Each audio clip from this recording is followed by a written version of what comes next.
Estamos de nuevo con nuestra serie La Palabra del Domingo. El domingo. Quizá ustedes no conozcan o no recuerden el significado de la palabra domingo en nuestro idioma. Domingo proviene del adjetivo latino dominicus, que significa lo concerniente al dominus, es decir, al Señor.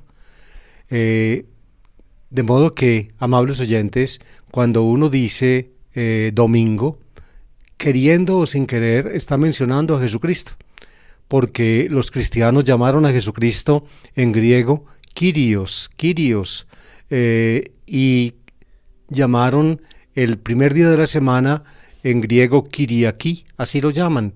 En el Apocalipsis, el comienzo del Apocalipsis, dice el autor que estaba un domingo, es decir, Kyriaki y Mera, el día del Señor, estaba en la isla de Patmos y tuvo una visión. Kyriaki, por tanto, es el domingo.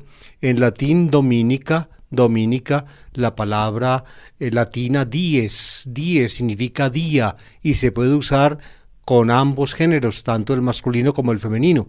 De modo que en latín dies puede ser dies dominica, es decir, el día del Señor, si se toma dies como femenino. O también dies dominicus, el día del Señor, si se toma dies como masculino. Fíjense, en italiano, por ejemplo, se dice domingo, se dice domenica, la domenica, y se toma dies como femenino. En cambio, en castellano se dice domingo, donde se supone que dies, la palabra latina día, es masculino. Ustedes ven el juego de los idiomas. Domingo, pues, significa el día del Señor, el día del Dominus, esa herencia cristiana de las lenguas europeas está vigente, está viva.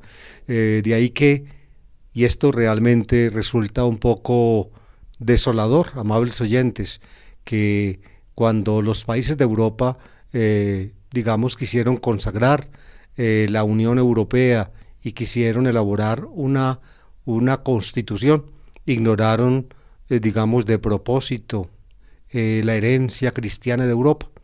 Europa, pues, se hizo, se hizo condimentada por la fe cristiana. Desde el siglo I de nuestra era, el cristianismo desde Palestina se difundió por todo el sur de Europa. Luego, poco a poco, fue permeando también hacia el norte de Europa. Hoy no hay parte de Europa que no haya sido tocada por el cristianismo, pero hasta tal punto ha avanzado la descristianización de Europa que ya la herencia cristiana resulta ser para los europeos, para muchos de ellos, yo diría que para la mayoría, no un motivo de gloria, sino prácticamente un estorbo, casi una afrenta.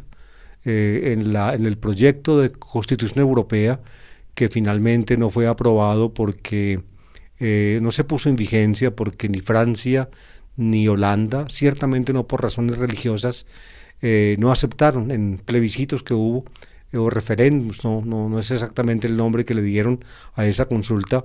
El pueblo ni en Holanda ni en Francia aceptó el proyecto de Constitución Europea General.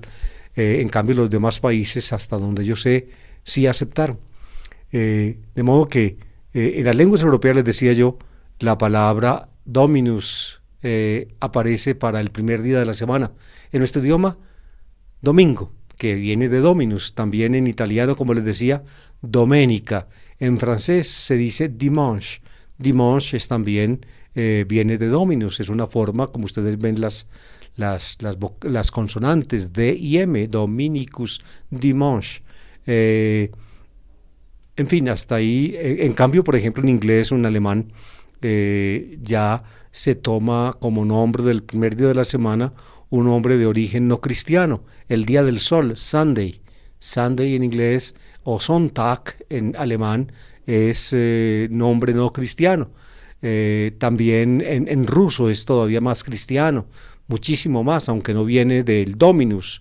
Воскресенье, dicen los rusos, domingo, y Воскресенье significa resurrección, el día de la resurrección. De modo que aún en la época del comunismo soviético, donde prácticamente Dios por decreto del Soviet Supremo no existía, entonces los rusos llamaban el día primero de la semana, lo llamaban Воскресенье, y queriéndolo o no, ustedes saben de quién estaban hablando.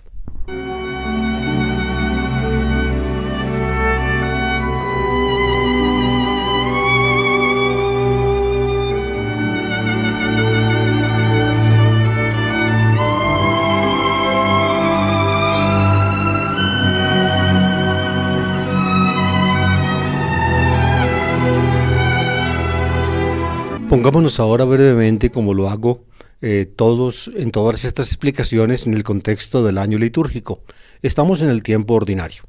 El año litúrgico es un ciclo anual, naturalmente, el año, en que la Iglesia, digamos, nos da la mano y nos lleva a recorrer el misterio de la dispensación de Dios en Jesucristo. Tiene dos puntos, diría yo, principales: el llamado ciclo pascual, que es el más importante, y el ciclo de Navidad. La fiesta más importante es la fiesta central del ciclo pascual, que es precisamente el Triduo Pascual, de la muerte y resurrección del Señor, del Jueves Santo en la tarde al domingo de Pascua en la madrugada, el Triduo Pascual. Y la fiesta más importante del otro ciclo es naturalmente la fiesta de Navidad, el 25 de diciembre. Ustedes ven, la fiesta de Pascua no cae día fijo, en cambio la de Navidad sí, 25 de diciembre. Se escogió esta fecha para la Navidad debido a la fiesta romana de la Victoria Solis Invicti, es decir, con motivo del solsticio de invierno, que es el 21 de diciembre, se llega al día más corto del año, donde el sol pues naturalmente ilumina menos, y de ese momento en adelante el sol empieza cada día a iluminar más. Por tanto, entonces, después del solsticio de invierno en diciembre, después del 21, entonces el sol como que renace, vuelve a comenzar su carrera hacia su máxima expresión. Victoria Solis Invicti, la victoria la victoria del sol. De esa manera Jesucristo pues fue entendido como el nuevo sol, el sol que nace de lo alto. Así lo traduce en nuestro idioma en el canto del Benedictus: Anatoli ex ipsus, el oriente que viene de la altura. Ese es el significado básico de la expresión del Benedictus lucano. Por tanto, Jesucristo pues es el nuevo sol. Por eso la fiesta pagana, la Victoria Solis Invicti, se dio su puesto a la Navidad, a la aparición en la carne del Señor Jesús. Pues bien, entre el ciclo de Navidad y el ciclo pascual se extienden dos periodos que forman el tiempo ordinario. El primer periodo va desde la Epifanía hasta el miércoles de ceniza, y el segundo periodo va desde después de Pentecostés hasta la víspera del primer domingo del Adviento. Estamos pues en la segunda parte del tiempo ordinario, y contados los domingos del tiempo ordinario que hemos celebrado, llegamos este domingo al domingo 16º. 16º domingo del tiempo ordinario.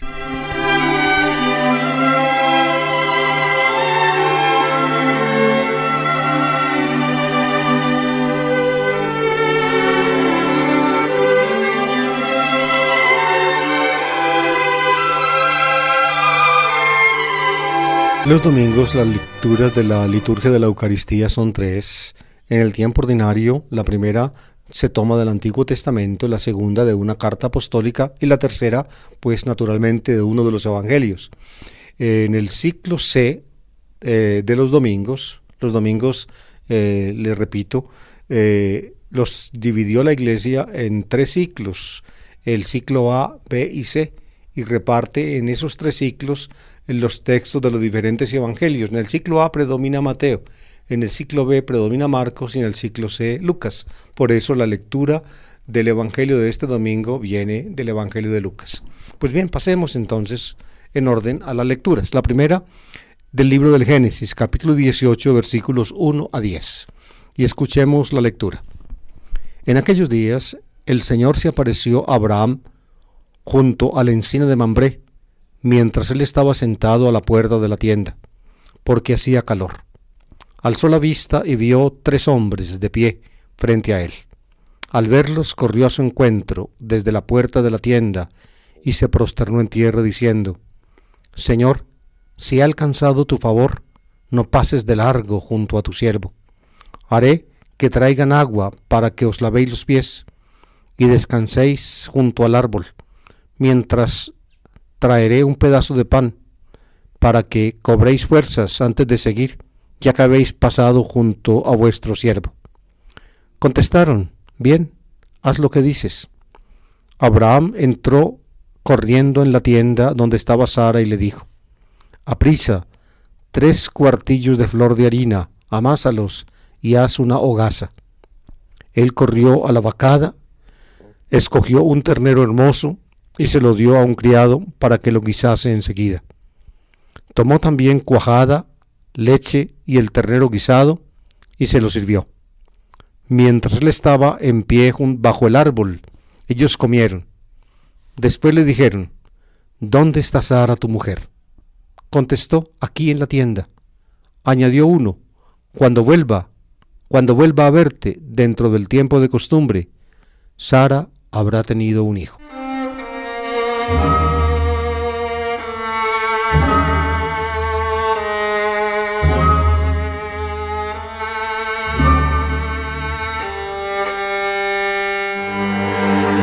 Amables oyentes, la promesa de Dios a Abraham es que tendrá una descendencia tan grande o tan numerosa como las estrellas del cielo y como la arena que cubre las playas del mar.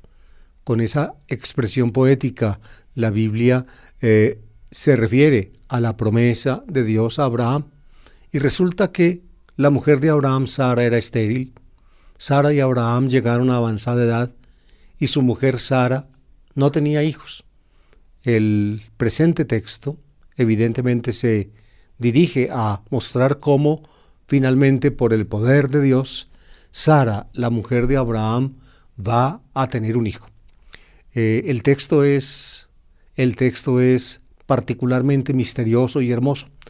Fíjense, amables oyentes, que detrás del texto pues está la convicción de que el designio de Dios en su revelación a Israel, y luego seguirá esta tendencia en la revelación cristiana.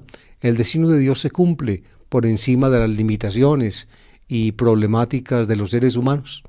No es extraño pues que Sara resulte estéril y Abraham ya viejo.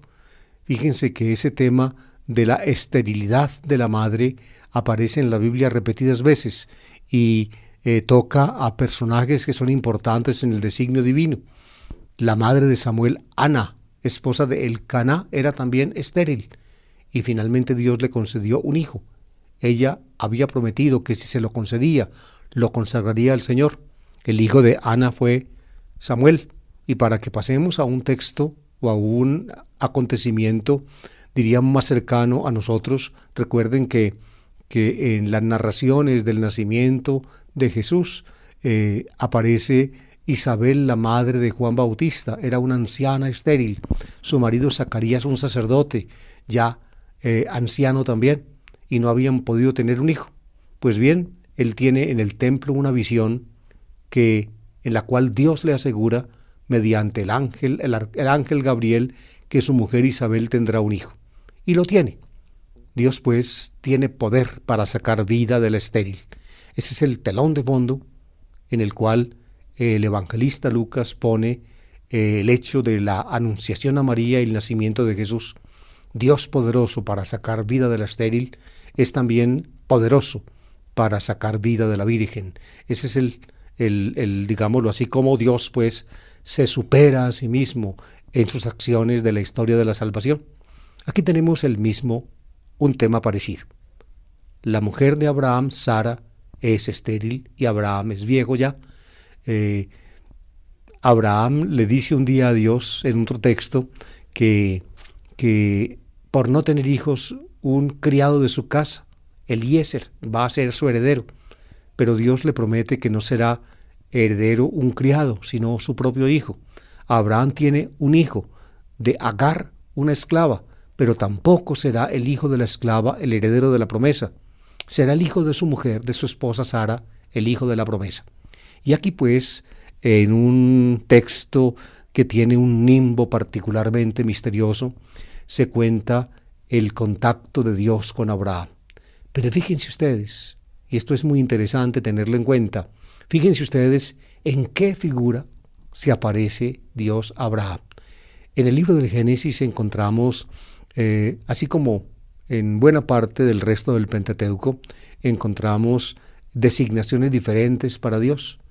La principal, ciertamente, como la Torá, es un libro de Israel, es una colección basada en documentación pre-israelita, luego israelita, luego redactada en el siglo V por Esdras y grupos de judíos.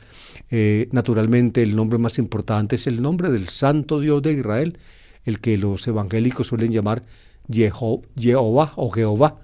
Los rabinos dicen Adonai, son las 4 consonantes del alfabeto hebreo que los judíos nunca pronunciaban, o solamente en el día de la expiación el sumo sacerdote, en el recinto oscuro del Devir, detrás de la cortina que separaba el santo de los santos del santuario.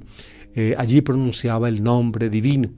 De resto no, era una blasfemia pronunciarlo. Por eso cuando en la Biblia se pone el nombre de Dios, las vocales que se le ponen debajo al nombre a las consonantes del nombre divino invitan a los lectores a decir Adonai, en lugar de pronunciar el nombre según su pronunciación verdadera. Pues bien, ese es el nombre más importante que se usa en el Génesis para Dios, el Señor, es decir, Kyrios, dicen los judíos griegos, Jehová, digámoslo así, en la forma de los evangélicos. Pero no solamente ese, también se usa para el Dios de Israel el nombre semítico Elohim, que es una forma del plural, un plural que indica majestad. Se puede referir, digamos, a la pluralidad de dioses, Elohim. Aún más se puede referir a espíritus, digámoslo así, indefinidos del más allá. También se usa en ese sentido en la Biblia, Elohim, Elohim. Pero básicamente en el Génesis y en el Pentateuco se dice del Dios de Israel. Es decir, Jehová es Elohim y Elohim es Jehová, aunque Elohim pues es un plural. Literalmente traduce o traduciría dioses o en general la divinidad. Algunos lo traducen así, la divinidad. Por ejemplo, Dreverman, un teólogo que a mí me hace, digamos, me ha cautivado por su profundidad, escribe Die Gottheit. Die Gottheit es la forma como él suele traducir Elohim. Creo que se basa para eso en el famoso erudito judío Martin Buber, la divinidad. De modo que hasta ahora tenemos 2 nombres, Jehová, Elohim, pero también se usan otros para decir Dios. El nombre, digamos, semítico común, él, que es el dios principal del panteón cananeo y el nombre genérico de los Elim, es decir, de los dioses, y otros muchos construidos con él. Y también, y esto es interesante, también en el Génesis sobre todo se presenta, y también en otras partes del Pentateuco, se presenta el Dios de Israel, el Señor, en la figura de el ángel del Señor, Malach Adonai, Malach Adonai. Es como una expresión que se usa para evitar, digámoslo así, que el Dios Santo en cuanto tal, digamos, tome contacto con realidades terrenas.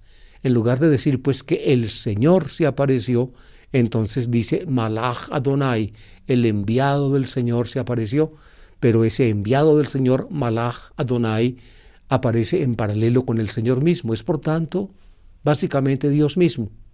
Y finalmente, y a esto quería llegar en el texto que nos ocupa, estos 3 hombres, Shalosh o Shelosh Anashim, 3 hombres que llegan a la tienda de Abraham. Abraham está sentado junto a la puerta de la tienda y ve que los 3 hombres llegan allá. Evidentemente se trata de Dios. Por eso cuando Abraham se dirige a ellos, los llama en singular Señor, Señor.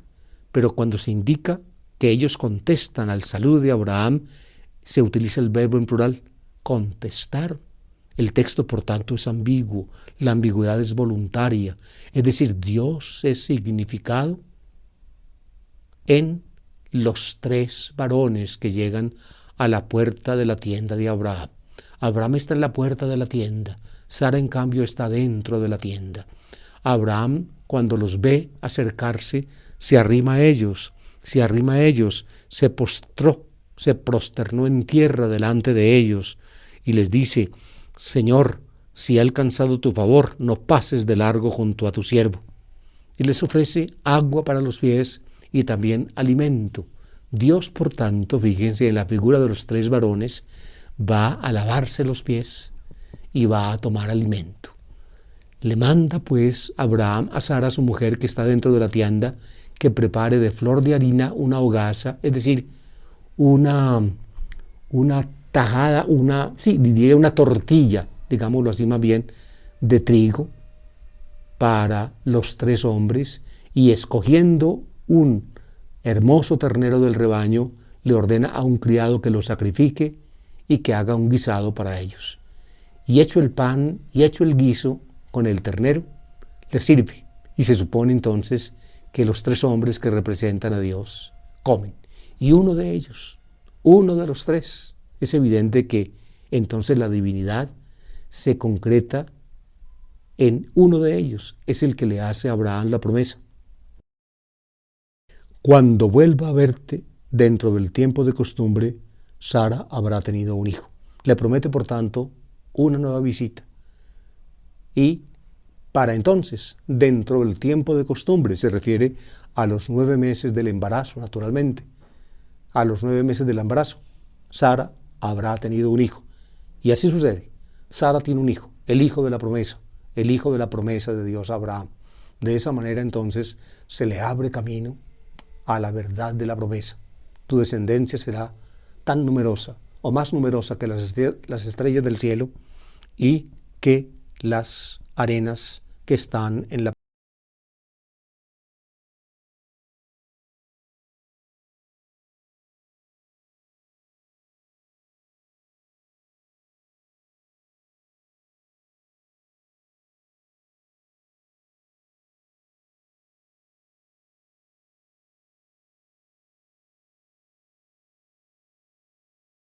oyentes, brota pues de una especial condescendencia del amor y del poder de Dios.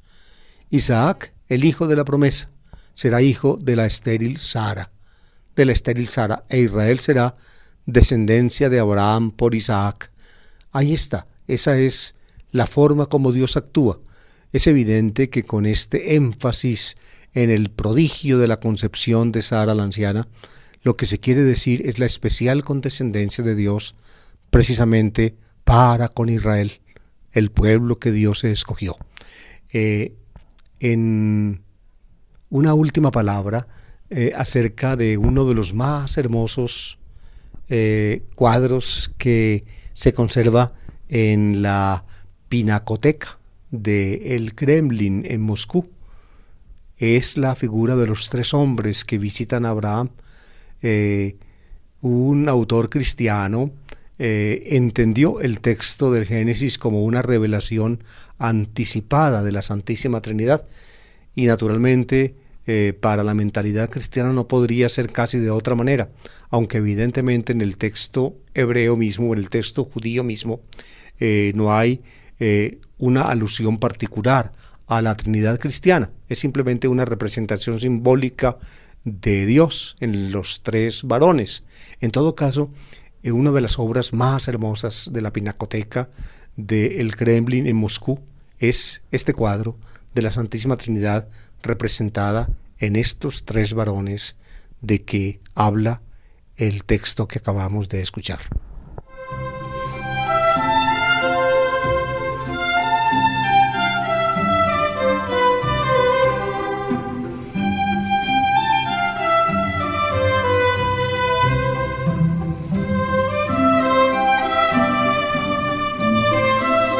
La segunda lectura de este domingo está tomada de la carta a los Colosenses. Recuerden que en los domingos del tiempo ordinario la segunda lectura proviene de una carta apostólica. Dice así, en el capítulo 1, versículos 28 a 24. Hermanos, me alegro de sufrir por vosotros. Así completo en mi carne los dolores de Cristo, sufriendo por su cuerpo que es la Iglesia.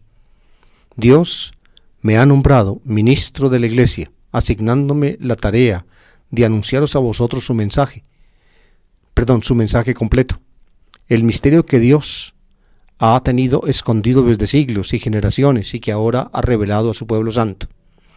Dios ha querido dar a conocer a los suyos la gloria y riqueza que este misterio encierra para los gentiles, es decir, que Cristo es para vosotros la esperanza de la gloria. Nosotros anunciamos a ese Cristo, amonestamos a todos, enseñamos a todos con todos los recursos de la sabiduría, para que todos lleguen a la madurez en su vida cristiana.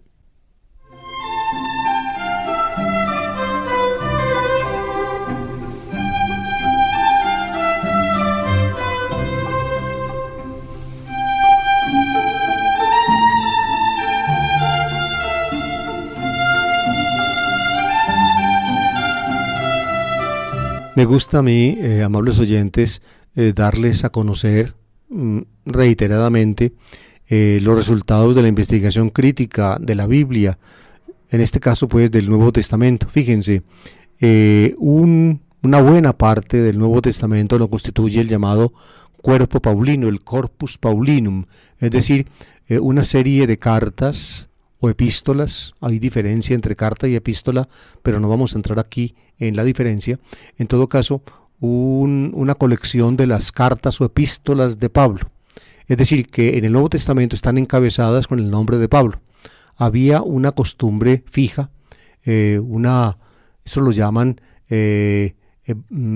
los autores alemanes das Bundesformular, das Briefformular, el formulario de la carta. Es decir, las cartas estaban escritas como nosotros según un cierto molde. Nosotros ponemos al comienzo la fecha, el lugar y la fecha, Medellín, julio, tal cosa, ¿no es cierto? Luego después dirigimos la carta al fulano de tal, es decir, el nombre del destinatario, señor fulano de tal, y la dirección de ese señor en Bogotá, por ejemplo. Luego saludamos al señor, apreciado señor, y le deseamos enseguidita algunas otras cosas, le deseo que esté bien, y luego pasamos al cuerpo de la carta, es decir, lo que tenemos que decir, y al final añadimos un último saludo y firmamos. La firma es la firma del remitente. Fíjense, esa es la forma ordinaria de las cartas, tal como nosotros la usamos ahora, la forma ordinaria. Actualmente también se usa se suele usar que la fecha está al final, en fin, hay variaciones actuales. En el tiempo del Nuevo Testamento, el formulario de las cartas comenzaba con el nombre del remitente, y a veces el remitente añadía unos títulos suyos, luego venía el nombre del destinatario de la carta y un breve saludo. El breve saludo iba incorporado en la frase anterior, es decir, con remitente y destinatario. Podría ser en esta forma. Por ejemplo, Carlos saluda atentamente a Gustavo, por ejemplo. Ahí está, es el nombre del remitente, destinatario y saludo. Pablo separa el saludo de los nombres del remitente y destinatario. Es decir, Pablo escribe así: Carlos fulano, a Gustavo tal cosa, te deseo salud y paz, por ejemplo. Ahí está la forma se llama prescriptum, del prescrito, es decir, un cierto proemio de las cartas paulinas. Pues bien, hay 14 cartas en el Nuevo Testamento que comienzan con el nombre de Pablo, Pablos, y su título, apóstolos, o también dulos, apóstol o siervo de Dios, en fin, a tales y tales, los nombres del destinatario. Pues bien, de las 14 cartas, ya les expliqué eso en la semana pasada, hay 7 que son cartas, digamos, auténticas de Pablo, porque proceden, digamos, de su dictado directo. 7. Las llaman homologúmena, cartas reconocidas, o también protopaulinas, que son en orden aproximadamente de aparición: Primera Tesalonicenses, Primera Tesalonicenses, Primera Corintios, Gálatas, Filipenses, Filemón, Segunda Corintios, ahí están las cartas, y Romanos son las 7 cartas que proceden directamente del dictado de Pablo.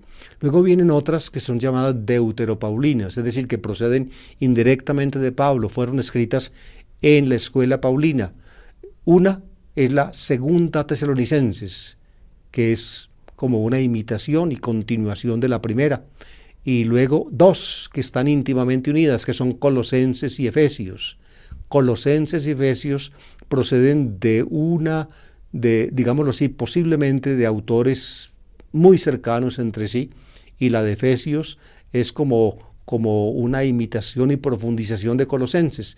Y finalmente las 3 últimas, que son llamadas pastorales, Primera Timoteo, Segunda Timoteo y Tito. Ahí está pues el epistolario paulino, que lleva el nombre de Pablo en el Nuevo Testamento. Hoy pues hemos leído de la carta a los Colosenses. Fíjense la insistencia de esta carta en la iglesia. Eso caracteriza la carta a los Colosenses y la carta a los Efesios. Es una importancia muy grande a la iglesia. En Pablo, digámoslo así, la máxima importancia recae evidentemente sobre Jesús, pero en el ambiente del Asia Menor donde Pablo predicó, fue surgiendo cada día con más fuerza una comunidad en que en un comienzo, digámoslo así, se formó de gente de raza judía que aceptaba la fe cristiana, y poco a poco fueron aumentando los que no tenían raza judía y que también aceptaron la fe cristiana. Pablo los llama los gentiles, ta ethni es el plural de etnos en griego, que significa pueblo, nación. Ta ethni son las naciones, es decir, no Israel, los que no son Israel. Pues bien, en la carta a los tesalonicenses, en la carta a los colosenses y en la carta a los efesios, se hace o se insinúa o se esboza una teología profunda de la iglesia venida desde los gentiles, hasta el punto que en la carta a los efesios, digámoslo así, en forma muy profunda, pero anticipadamente también en la carta a los colosenses, esta iglesia formada por judíos y gentiles, con predominio de los gentiles, es llamada en alguna forma el misterio que Dios ha tenido escondido desde siglos y generaciones y que ahora ha revelado a su pueblo santo. Ese misterio consiste, amables oyentes, en que ya finalmente el pueblo de Dios no es Israel como era en el Antiguo Testamento, sino que es el pueblo que surge de la predicación del Evangelio, aceptado por algunos judíos, pero aceptado mayoritariamente por los gentiles, que precisamente al aceptar la fe, digamos, se unen a ese resto de los judíos para dar, diría yo, forma al misterio revelado.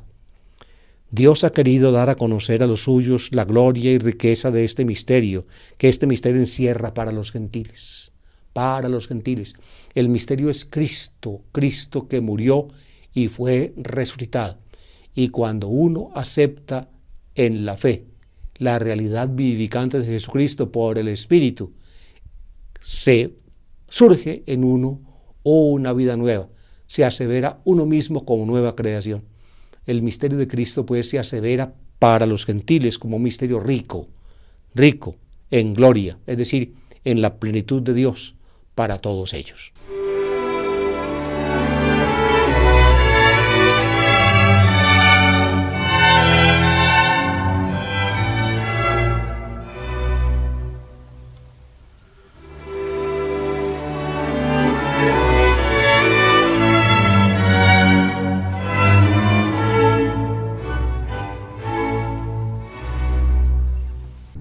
El texto evangélico está tomado de Lucas, capítulo 10, versículos 38 a 42. Está en una sección del Evangelio de Lucas que suele ser llamada el viaje, la gran marcha de Jesús a Jerusalén. Es un punto muy particular del Evangelio lucano. Lucas, digamos, es el que le da a la ida de Jesús a Jerusalén una solemnidad y una importancia que no se alcanza a, digámoslo así, a comprender en la fuente lucana que es Marcos. En Marcos, por ejemplo, se habla, digamos, o se insinúa el viaje a Jerusalén en Marcos 10:1, cuando se dice que Jesús entonces enfiló sus pasos hacia los límites de la Judea al otro lado del Jordán. Y cuenta Lucas, y cuenta Marcos algunos pormenores, llega al tercer anuncio de la pasión y resurrección, pone a Jesús en Jericó y de Jericó lo hace subir a Jerusalén. En cambio en Lucas 9:51, fíjense, en lugar de esa notica de Marcos 10:1, una nota pues bastante ambigua y complicada, Lucas dice que cuando llegó el tiempo de su asunción al cielo, Jesús, digamos, levantó la cabeza o enfiló su rostro para ir a Jerusalén. El tiempo de su asunción, es decir, del arrebatamiento de Jesús por Dios. Asunción, fue asumido por Dios. Con este nombre, Lucas pues enfatiza la glorificación de Jesús que murió en la cruz. Enfatiza esa glorificación de Jesús. Así está en 9:51. Y a partir de ese punto, Lucas inserta una gran cantidad de materiales que no aparecen en Marcos, que aparecen en sus otras fuentes, particularmente Q y las fuentes lucanas propias. De 9:51 a 18:14, Lucas, digámoslo así, tiene una serie de elementos que no tienen, digamos, o que no proceden de Marcos. Lucas suspende la narración que lleva, siguiendo el hilo de Marcos, en 9:50 y la vuelve a resumir en 18:15. Entre 9:51 y 18:14, Lucas inserta una gran cantidad de materiales que proceden de otras fuentes, particularmente la fuente común con Mateo, que se suele llamar Q, y la fuente lucana propia, que los exégetas norteamericanos, particularmente Fitzmyer, llama L, la fuente L. Los alemanes lo llaman S, el Sondergut de Lucas, es decir, la fuente lucana propia. Pues bien, a la fuente lucana propia pertenece este pedacito que toca leer este domingo. Es un pedacito, diría yo, particularmente hermoso. Bueno, ya ustedes estarán acostumbrados a oírme a mí decir que cada vez que llegamos a un texto, a mí me parece particularmente hermoso. Es así, tal vez porque uno que ha vivido de su contacto con el Evangelio tanto tiempo y que le ha tocado mirar estos textos tan a fondo y leer aquí, leer allí, y meditar aquí, meditar allí, y escribir aquí, escribir allí, uno se va enamorando de aquello que va o que llena su vida o que lo ocupa uno prácticamente el día entero. A fin y al cabo, mi vida como persona y como sacerdote pues ha girado alrededor de estas meditaciones y de estos trabajos. Pues bien, es un texto, repito, particularmente hermoso. Vamos a leerlo enseguida.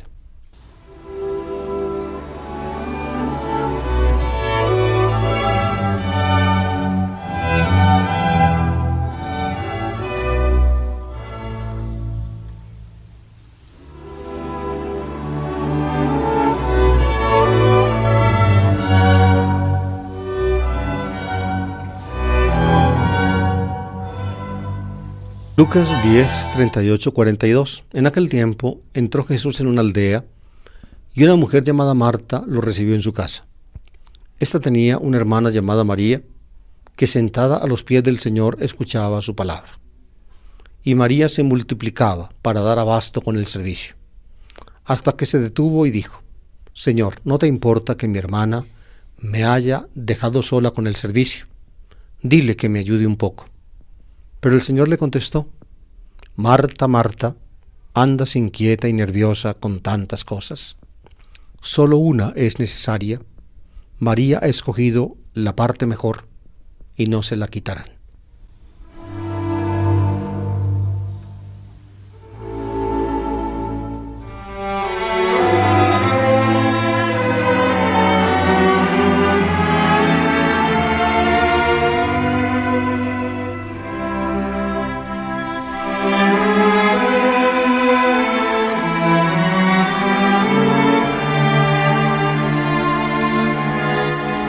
Es evidente que el texto tiene su punto, diría yo, picante. Y es que el contraste entre las dos hermanas, Marta y María, es en tal forma intentado y realizado que la que sale ganando es María y finalmente, yo diría en una forma un poco triste, la que sale perdiendo es Marta. Y esa Marta es precisamente la que al llegar Jesús a su casa se comporta como dueña de casa. Parece que, aunque no se diga en el texto, parece que era la hermana mayor, es decir, la que es como dueña de casa, porque se dice que Marta lo recibió en su casa y que esta Marta tenía una hermana llamada María, de modo que la narración digamos, hace pensar que Marta era la mayor, la dueña de casa, y que María la menor, y entonces la dueña de casa, naturalmente, al verse visitada, ni más ni menos que por el Señor, así se le llama a Jesús desde el comienzo de la narración, Señor, así lo llama Marta, Señor, no te importa que mi hermana me haya dejado sola con el servicio, lo llama Señor. Y de María se dice que estaba sentada a los pies del Señor. Es decir, dos veces se habla de Jesús aquí como el Kyrios. Es por tanto ya el Kyrios de la fe cristiana, es el Señor de la fe cristiana. En otras palabras, la fe cristiana proyecta, digamos, su luz y su comprensión en una escena que quiere ser una escena del pasado. Y aunque quiere ser una escena del pasado, no alcanza a serlo del todo, porque en realidad lo que se quiere presentar aquí en las dos hermanas son como modelos de comportamiento, modelos, digamos, de vida cristiana frente a Jesús o frente al Señor. Les decía pues que el texto tiene es decir, produce una tristeza porque a uno quisiera naturalmente que a Marta le fuera mejor. Al fin y al cabo es ella la que se pone en las tareas de preparar el almuerzo, de limpiar la casa, en fin, todo eso. Y la otra muy tranquila y muy oronda, sentada a los pies del Señor, a los pies de Él, a los pies, prostus podas tu Kyriou, a los pies del Señor. Este texto procede de la fuente propia lucana. Recuerden que de la fuente propia lucana es también el famoso texto de la mujer pecadora que unge a Jesús, en el relato de esa mujer que unge a Jesús cuando está recostado a la mesa en la casa de un fariseo importante llamado Simón. Esta mujer que unge a Jesús se coloca prostus podas tu Kyriou, también a los pies del Señor, y a los pies del Señor y solamente a los pies ella hace todas las manifestaciones de afecto y de cariño que una mujer como ella podía hacerle a Jesús. Aquí pues es María, la hermana de Marta, la que está sentada a los pies de Jesús.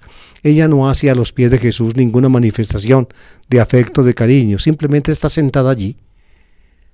El estar sentada allí escuchando su palabra, pienso yo, queridos oyentes, es la máxima manifestación de afecto, de cariño, de atención que se le puede brindar al Señor, hasta tal punto que según el texto es más lo que hace María sin hacer nada, solamente sentada a los pies del Señor escuchando, es mucho más lo que hace María para con Jesús que lo que hace Marta, que como una abejita acuciosa va de acá para allá, haciendo una cosa y otra y otra y otra, hasta que finalmente, como cualquier muchacha de un hogar de nosotros, como cualquiera de las hijas le podría pasar, y a veces pasa, cuando las hermanas no ayudan, mamá, dígale a fulanita que me ayude, vea que yo he estado todo el santo día aquí trapeando, y vea a la otra ya viendo televisión. ¿Ustedes no han oído eso por allá en sus casas?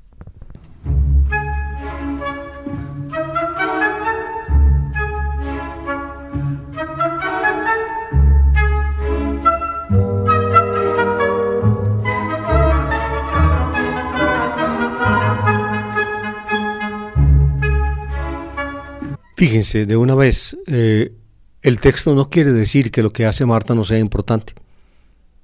Por tanto, los trabajos de hogar, por ejemplo, por este texto no pueden ser desacreditados y decir que eso no importa. No, eso no es lo que el texto quiere decir. Yo les puedo apostar, aunque el texto no lo diga, que Jesús se comió el almuercito que le hizo Marta, volteando de acá para allá. Se dejó servir de él. Marta precisamente se declaró muy ocupada con el servicio y le pide a Jesús que le diga a María que le ayude. De modo que no es que lo que haga Marta no es importante. Lo que se quiere poner en claro es que la actitud profunda religiosa no consiste en voltear de aquí para allá haciendo cosas.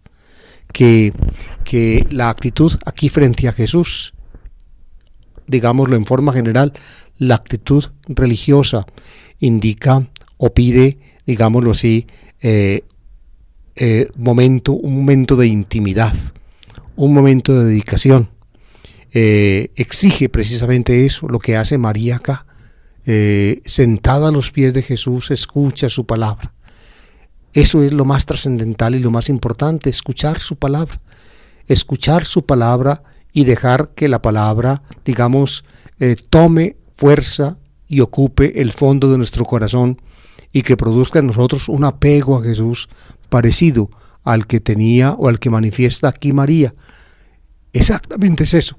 En eso consiste básicamente el mensaje de este pedacito del Evangelio tan hermoso y tan profundo. Yo pienso que un comentario muy atinado de este pasaje lo podríamos sacar de una frase de Santa Teresa que alguna vez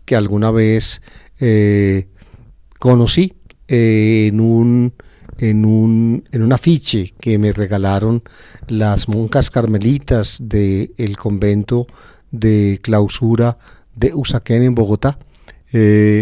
Nada te turbe, nada te espante, Dios no se muda, todo se pasa, la paciencia todo lo alcanza, quien a Dios tiene nada le falta, solo Dios basta. Precisamente esto es aquello de lo que María es testigo, solo Dios basta. Por eso le dice Jesús, Marta, Marta, repitiendo el nombre, como en tono de advertencia, Marta, Marta, como hacen a veces los padres de uno cuando le llaman la atención, ve a fulanito, fulanito, David, David, me decía a veces mi mamá, y me imagino que a este muchachito Juan David que está aquí al frente, a veces también le dicen así en la casa, sobre todo cuando hace cosas que no le gustan a Óscar o a Luz María, Juan David, Juan David. Y eso lo hemos oído todos. Marta, Marta, le dice el Señor a Marta, tú andas ocupada con muchas cosas. Solo una es necesario. La única cosa necesaria finalmente es nuestra conexión con Dios. ¿Por qué? Porque todo lo demás es pasajero. Todo lo demás se necesita un momento. Todo lo demás alcanza para un día. Todo lo demás hay que repetirlo una y otra vez. El almuerzo hay que hacerlo todos los días. Marta estaba acostumbrada a eso. Ese día el almuerzo era un poco más importante porque llegó Jesús, pero el otro día Marta tuvo que volver a cocinar y tuvo que volver a servir. En cambio, esa ocasión era única y maravillosa. Estar a los pies del Señor. María tenía que aprovecharla. Yo pienso que en la vida de nosotros básicamente tenemos que aprovechar la ocasión que se nos da de estar a los pies del Señor, de escuchar su palabra, de tomar contacto con Él. Esto es lo único y fundamentalmente necesario porque lo demás pasa todo y hay que repetirlo. Esto se hace una vez y dura para siempre, por tanto hay que eternizar esta actitud, porque precisamente la eternidad no consiste sino en la presencia permanente de este estar a los pies del Señor y escucharlo.